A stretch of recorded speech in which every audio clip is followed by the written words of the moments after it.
Hello मेरे प्यारे बच्चों। इस वीडियो से हम कक्षा 9 गणित के चैप्टर वाइज इंपॉर्टेंट क्वेश्चंस की शुरुआत कर रहे हैं। बहुत सारे स्टूडेंट्स ने रिक्वेस्ट किया था कि सर आप प्लीज़ चैप्टर वाइज हमें जो पिछले साल एग्जाम में क्वेश्चन पूछे गए हैं वो करवाएं, और जो एग्जाम के लिए इंपॉर्टेंट क्वेश्चन है ये चैप्टर वाइज कराएं। तो मैं आपके लिए चैप्टर वाइज वीडियोज़ बनाऊंगा, और जिसमें कि मैंने पहला चैप्टर ये लिया है संख्या पद्धति, और इस वीडियो में 1 और 2 नंबर वाले इंपॉर्टेंट क्वेश्चन मैंने लिए हैं। ये क्वेश्चंस एग्जाम के लिए बहुत ज़्यादा इंपॉर्टेंट हैं, और अगर आप ये क्वेश्चंस करते हैं तो आपकी एग्जाम की तैयारी और स्ट्रांग होगी। तो इन क्वेश्चंस को सॉल्व करना शुरू करते हैं वन बाय वन। ऑलराइट, तो सबसे पहले करते हैं बहुविकल्पीय प्रश्न।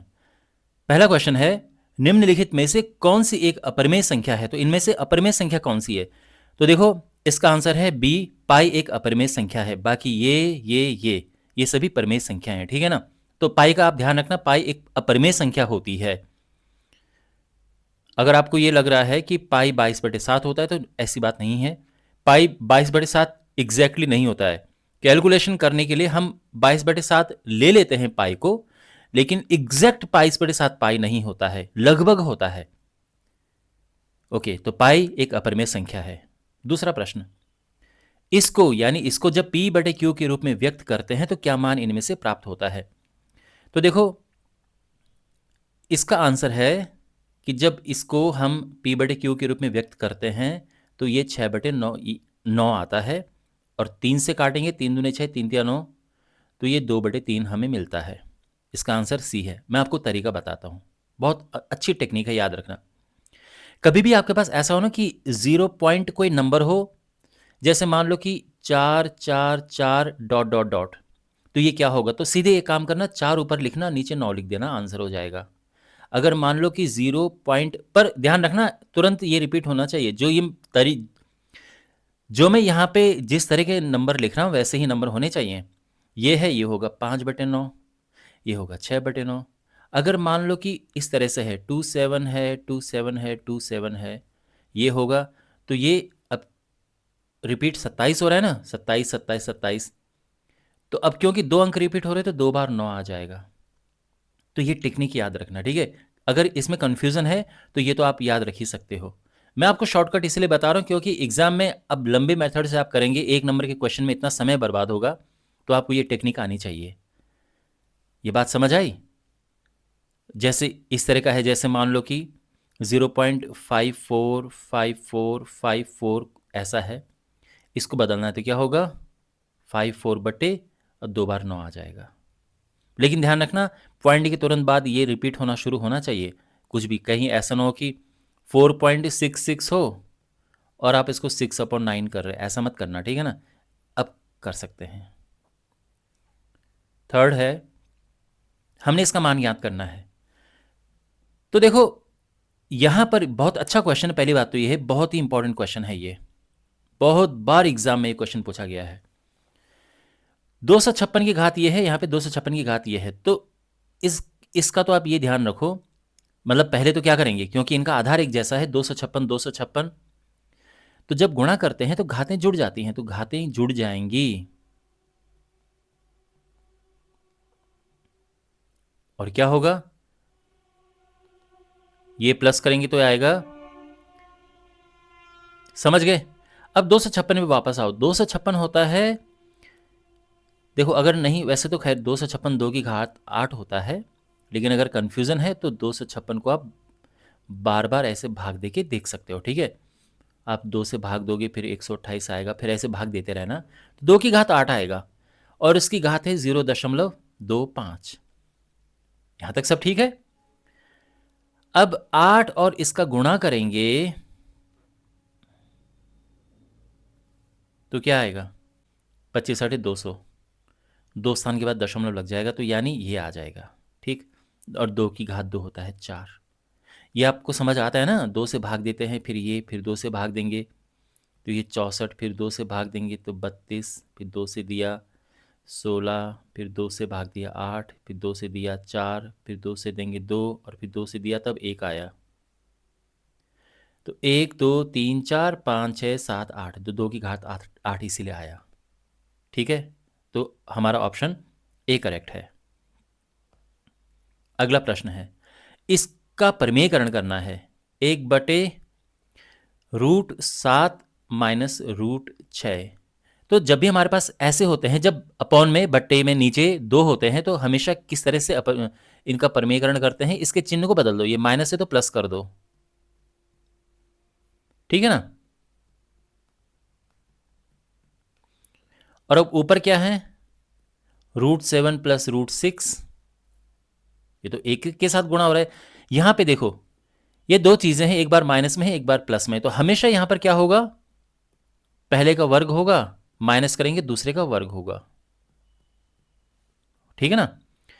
ऊपर तो है √7 प्लस √6, और इसका वर्ग होता है 7, और इसका वर्ग होता है 6, क्योंकि रूट से ये वर्ग कट जाता है।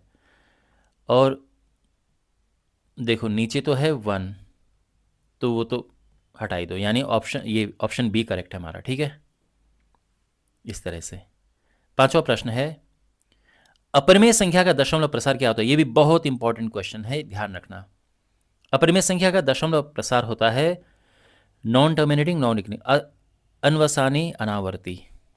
ये यानी एक तो इसका दशमलव कभी रुकता नहीं है, और उसके बाद भी ये बिल्कुल एक पैटर्न में रिपीट नहीं होता है, मतलब ऐसे करके फिर ये गैप और बढ़ रहा है। देखो 0.10 110 1110 111110, इस तरह से, तो ये संख्या एक अपरिमेय संख्या है। अगर मैं यहीं पे ये लिख दूं 10101010, तो ये संख्या परिमेय हो जाएगी, लेकिन ये अपरिमेय है।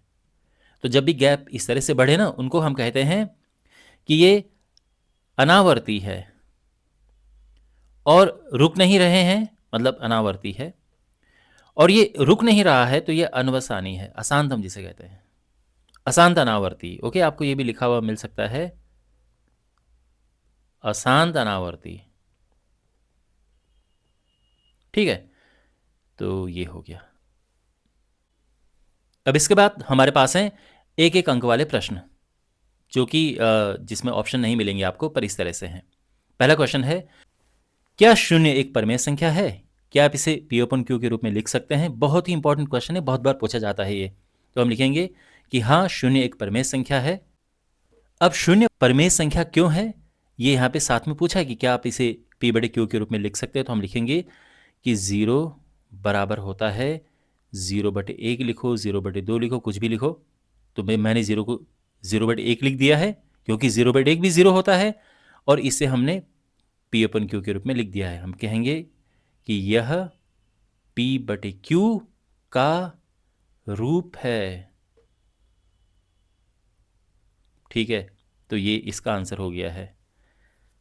नेक्स्ट क्वेश्चन, दो परिमेय संख्याओं के बीच कितनी परिमेय संख्याएं होती हैं। तो इसका आंसर है अनंत। तो जब भी आपके पास ऐसा क्वेश्चन पूछा जाए ना कि दो परिमेय संख्याओं के बीच, दो अपरिमेय संख्याओं के बीच, दो संख्याओं के बीच कितनी परिमेय संख्या होंगी, कितनी अपरिमेय संख्या होंगी, तो आपका आंसर होना चाहिए अनंत। दो संख्याओं के बीच में, चाहे वो संख्या कोई भी हो, उनके बीच में अनंत परिमेय संख्याएं भी होती है और अनंत अपरिमेय संख्याएं भी होती हैं, ठीक है। नेक्स्ट, √5 क्या है। √5 एक अपरिमेय संख्या है, तो हम लिखेंगे अपरिमेय। ओके, यहां पर ये लिख देंगे। क्यों है इसका कारण मैं बता देता हूं, वैसे यहां पे कारण लिखने की आवश्यकता नहीं है। √5 अपरिमेय इसीलिए है क्योंकि इसका वर्गमूल पूरा पूरा नहीं आता है। अगर यहीं पे √4 होता तो फिर ये एक परिमेय संख्या होती, क्योंकि इसका वर्गमूल पूरा पूरा आ जाता है।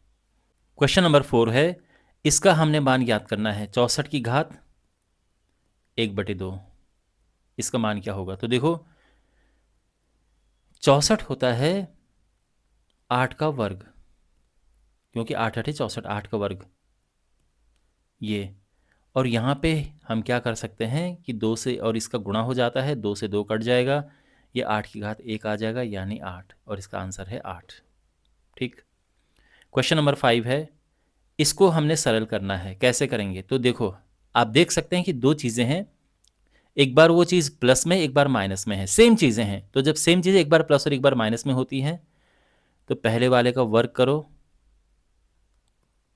माइनस करो, दूसरे वाले का वर्ग करो। तो पहले वाले का वर्ग ये हुआ 9, और इसका जब वर्ग करेंगे तो रूट से 2 कट जाएगा, और ये सिंपली ये आ जाएगा, यानी 6। समझ गए। तो यहाँ पे क्या होगा, जब भी दो चीज़ें एक बारी प्लस एक बारी माइनस में होंगी तो इस संख्या का वर्ग माइनस करो इस संख्या का वर्ग किए।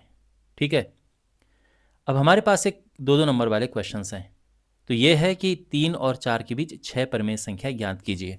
कैसे करते हैं, देखो ये बहुत ही ज़्यादा इंपॉर्टेंट क्वेश्चन है। तो जब भी हमारे पास ऐसा क्वेश्चन आए कि इनके बीच 6 परमेय संख्या ज्ञात करें, तो 3 और 4 के बीच क्या ज्ञात करना है, 6 परमेय संख्याएं।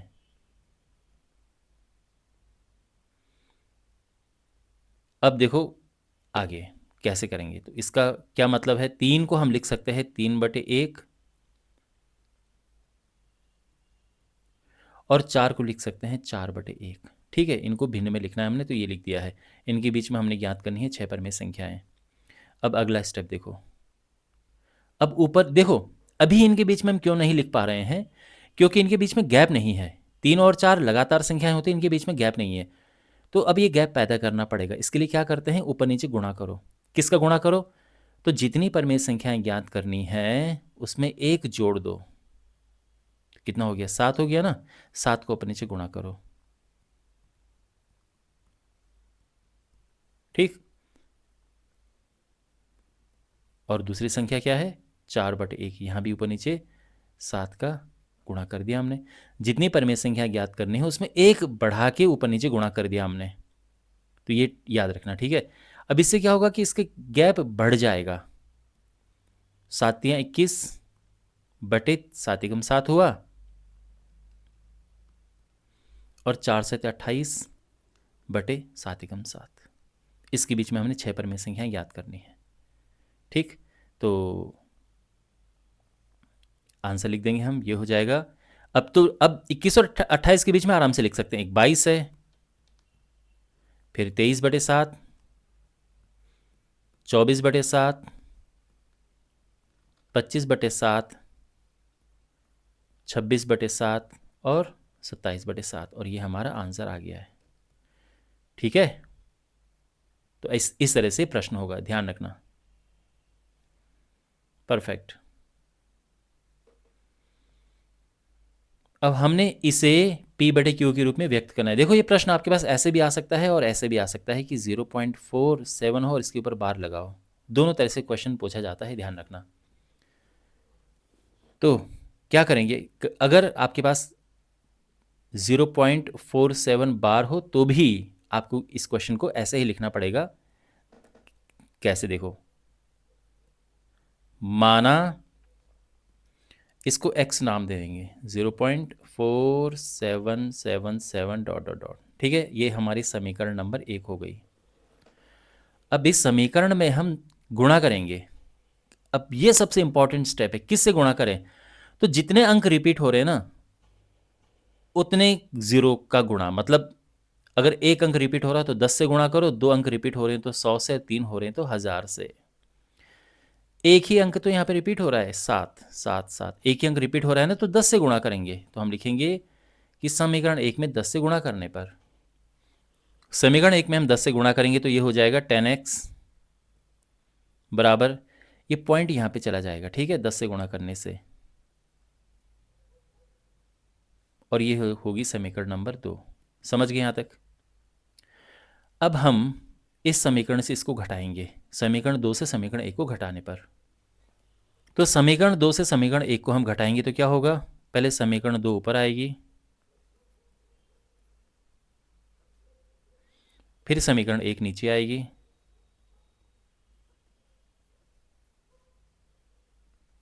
और अब इनको घटा देंगे हम। अब देखो, अब यहाँ पे पहली बात तो ये कि इसके ऊपर कुछ लिखा नहीं है, तो यहाँ भी 7 लिख दो, क्योंकि यहाँ तो 7 की तो कमी नहीं है ना, बिल्कुल अनंत तक जा रहा है। और अब घटाएंगे हम, तो ये 0 हुआ, 0 0, 7 में से 4 गया 3, 4 नीचे, इन 0 को ज़रूरत नहीं है, ठीक है, इसके पीछे। और 10 में से 1 गया 9x। समझ गए, ओके। आगे करते हैं, हमारे पास है 9x बराबर 4.3, तो x क्या होगा 4.3 अपॉन 9। अब ये पॉइंट यहाँ से हटेगा, ये 0 बढ़ जाएगा, तो ये होगा 43 अपॉन 90 और ये हमारा आंसर है। ओके, अगर आपको चेक करना हो ना कि आपने सही किया कि नहीं किया, तो यहाँ पे इसको दोबारा भाग दे दो 9 से, है ना, ये तो क्या आएगा भाग दे के 0 फिर ये 43 हो गया, 9 चौको 36, फिर 7 0 हो गया, 9 7 63, फिर 7 0 9 7 63, बिल्कुल ये यानी हमने सही किया है। तो ऐसे आप क्रॉस चेक भी कर सकते हैं। ठीक है, क्वेश्चन नंबर 8 है। देखो ये क्वेश्चन सिंपल लग रहा है लेकिन इंपॉर्टेंट है, एग्जाम में ऐसे क्वेश्चन पूछे जाते हैं। इसको हमने सरल करना है। तो सरल करने के लिए क्या है कि पहले 5 का इन दोनों में गुणा करो, फिर √7 का दोनों में गुणा करो। तो यहाँ पे लिखने का ये भी, अब 2 नंबर में है तो इसको और विस्तार से हम लिखेंगे। पहले 5 के साथ इन दोनों को लिख दो, फिर प्लस √7 लगाओ और इसके साथ इन दोनों को लिखो। ठीक, 5 दूने 10, ये, और इसका इसमें करेंगे तो 2√7, आप समझ रहे हैं ना। और √7 √5 का गुणा होगा तो क्या होगा, देखो रूट का आपस में अंदर गुणा हो जाता है, तो 7 5 हुआ 35। और बस यही तो हमारा आंसर है, इसमें कुछ और नहीं करना है। बिल्कुल ये हमारा आंसर आ गया है। ठीक है, और आप चाहो तो डायरेक्ट इसके बाद ये भी लिख सकते थे। वैसे 1 नंबर में क्वेश्चन आता है, बट 2 नंबर में एक क्वेश्चन पेपर में ये 2 नंबर में था, तो इसीलिए मैंने आपको 2 नंबर में करवा दिया इसे। 1/√7 के हर का परमेयीकरण कीजिए।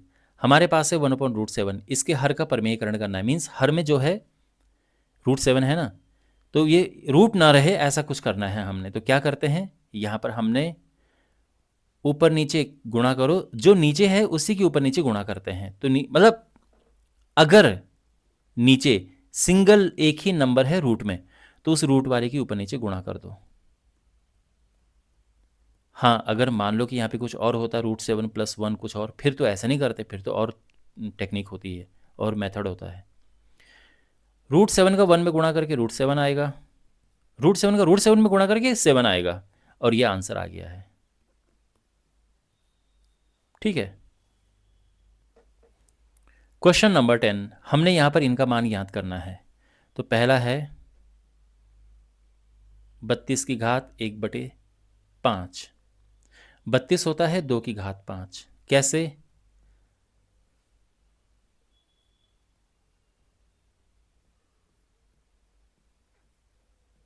फिर 2 से, ठीक, 2 की घात 1 2 3 4 5 हुआ, इसकी घात 1/5 है। अब क्या होगा, इस 5 का इससे गुणा होगा, 5 से 5 कटा, और ये आ गया 2 की घात 1, 2 की घात 1 2 ही होता है, तो ये आंसर आ गया है। ये आप समझे। ओके, और अब हमारे पास ये है सेकंड पार्ट, 125 की घात -1/3। तो ये क्या होगा, 5 की घात 3 और उसकी घात -1/3। ठीक, अब क्या होगा, 3 का इसमें गुणा हो जाएगा, 3 गुणा -1/3, 3 से 3 काटा, और ये होगा 5 की घात -1। अब क्योंकि घात माइनस में है तो प्लस में करने के लिए अपॉन में दूसरी साइड लेके चले जाते हैं, यानी अपॉन में ऊपर नीचे कर देते हैं, तो ये नीचे चला जाएगा, घात प्लस में आ जाएगी, और एक घात लिखने की ज़रूरत नहीं पड़ती है। तो ये हमारा आंसर आ गया है, और इस तरह से क्वेश्चन भी कंप्लीट हो गया है। ओके, तो मुझे उम्मीद है कि अगर आपने ये पहले से ही पता रहा होगा तो आपका अच्छा रिवीजन हुआ होगा, और अगर आपको नहीं पता था तो कुछ इंपॉर्टेंट क्वेश्चन आपको आ गए हैं जो कि आपकी एग्ज़ाम में आपकी हेल्प करेंगे। और अब इस वीडियो में आप देखें 3 और 4 अंक वाले प्रश्न।